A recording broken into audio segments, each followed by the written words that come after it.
Did you know a Roman emperor once declared war on the ocean itself?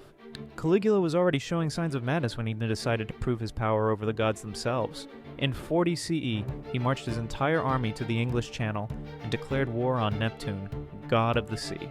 He ordered his soldiers to attack the waves with their swords and collect seashells as spoils of war to parade through Rome, but this wasn't his first bizarre display of power. Earlier, he had built a temporary bridge across the Bay of Naples using ships stretching nearly 3 miles long.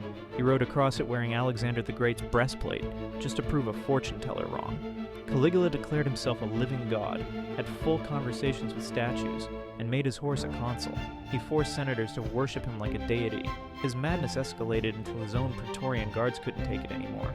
After just 4 years of increasingly erratic rule that nearly bankrupted the empire, they assassinated him in 41 CE. Sometimes absolute power doesn't just corrupt, it destroys the mind completely.